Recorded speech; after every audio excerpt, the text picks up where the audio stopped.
So NIST was the first company, National Institute of Standards, who defined what is cloud. Enable ubiquitous. Ubiquitous means wherever I am, using any device, you can access it. And very convenient. It's all GUI based. I'll show you. For example, I can go ahead. So in case I have a cloud account, I can just go ahead and click on, for example, like login. I want to create a VM, log into my account. I want to create a VM. Yeah, example. Then I would choose that I want to create a VM. I give a name,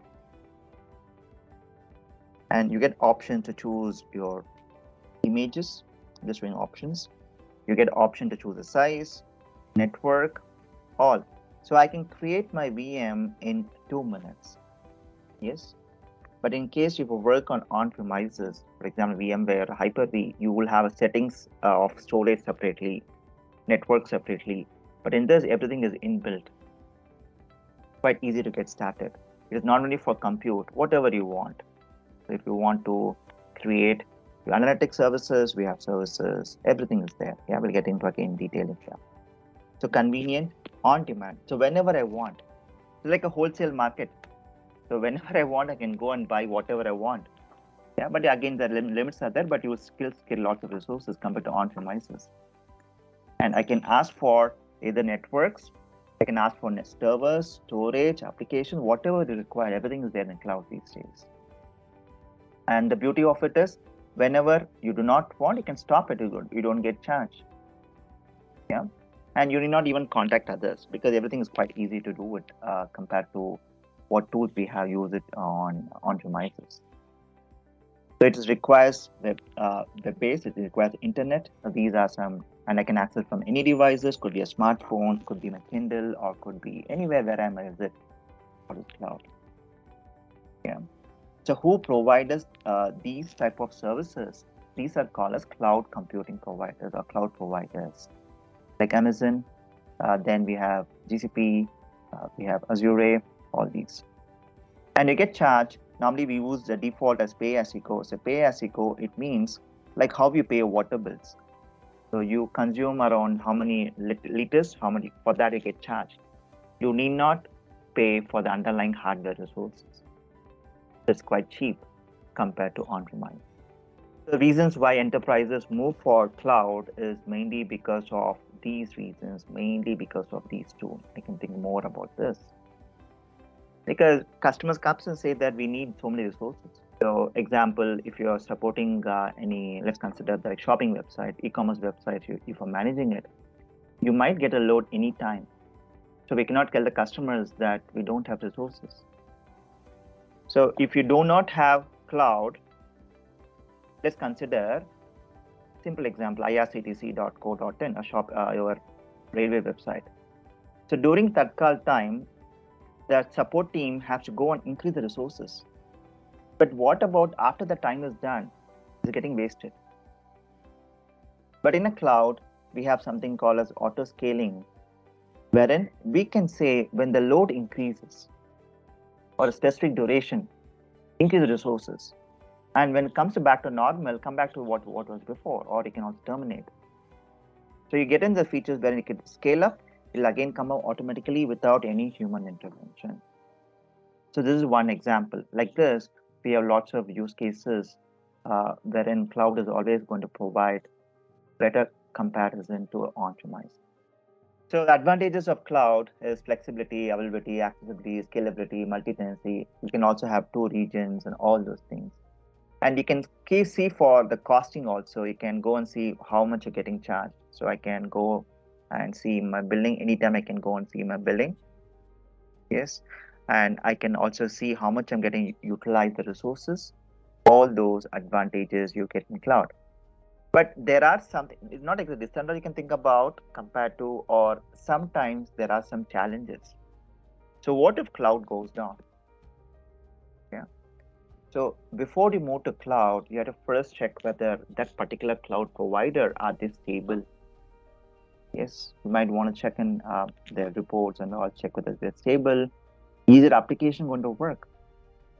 It's not that every cloud is going to provide you, it's going to work. You might want to do a POC to check whether the application is working fine than before. Do they use complex vulnerability mechanisms to protect their underlying hardware, and what tools they provide for you guys to ensure that your workloads are protected, security. So these are some reasons why customers normally go to cloud where in a phase manner. They don't just move it. They want to check that everything is fine and then they move across. So these are something which you need to be careful about before move on to cloud. Okay. So these are features of cloud. Resource pooling, wherein the underlying resources are getting shared across, which I showed in the diagram. Multi-tenancy is all about here. The same things coming in here. Broad network access, I can access the resources from wherever I am. Anytime I can increase or decrease, I can stop it, elasticity. I can use or see how much I've used, and anytime I can quickly go ahead and get in resources. So these are the important features of public cloud. And I can use different models. So example, we have different type of cards, correct? Some cards are completely mechanical. Some cards are something semi-automated, and some are fully automated. So similarly, cloud providers gives you different type of service models using which you can create resources. Yeah, we'll see this now, and then we'll go into it.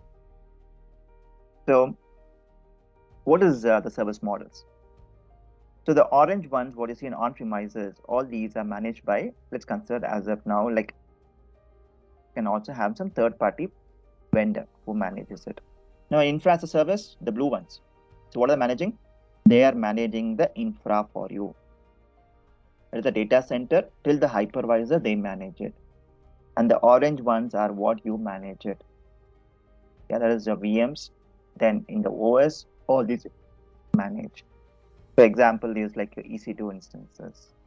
So example in AWS, we're talking about, so we have Lambda, then we have in AWS specific service like EMR, then Glue, all these related to data, then all these services we're talking about, RDS, all these are your platform as a service. Again, in this, you have a partially and fully managed. We'll talk about it later.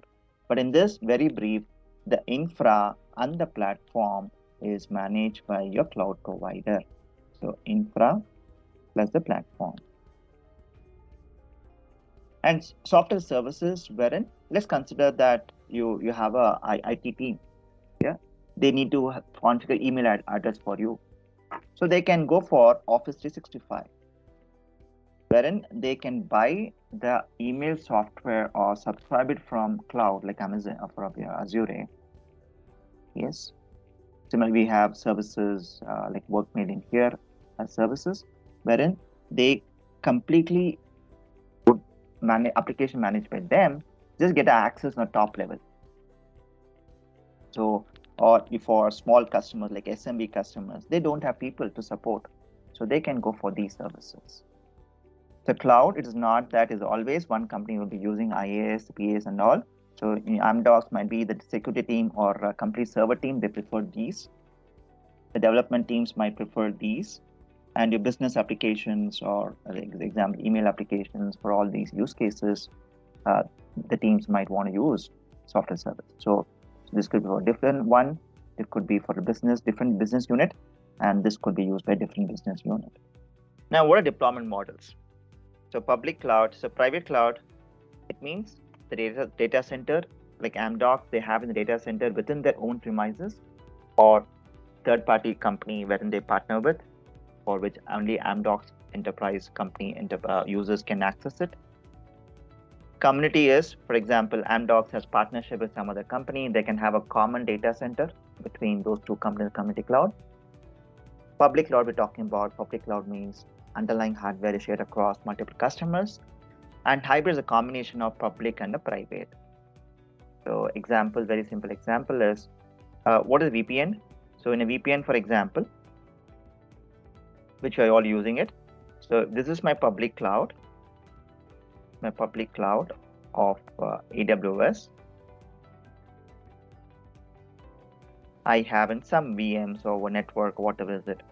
I'll consider I have a VM called EC2, and you are working from Office. So your laptop, this is your private. Yeah. So how do we integrate? We use a VPN. Yeah. So this type of mix of private and a public is called as hybrid cloud. Yeah. Anywhere where you meet a mix of private and public cloud is called as a hybrid cloud. So the top cloud providers are AWS, they still keep on increasing, keeps on changing. Azure, Google, IBM, then Alibaba, there's so many providers are there. And AWS are always on the top. So this comparison 57, 30, 34 and all. Right now, statistics might change. Still, you can think about AWS as still the leaders in the market. So let's see some questions to understand how much. So what's a public cloud? So the more specific, appropriate answer is C. The first one is just a cloud. We're talking about publicly shared. No, we're talking about over the internet. Which of the following statements could be used to describe a private cloud deployment? I'm also taking a public cloud in this. I think even why not C also? So the answer is A.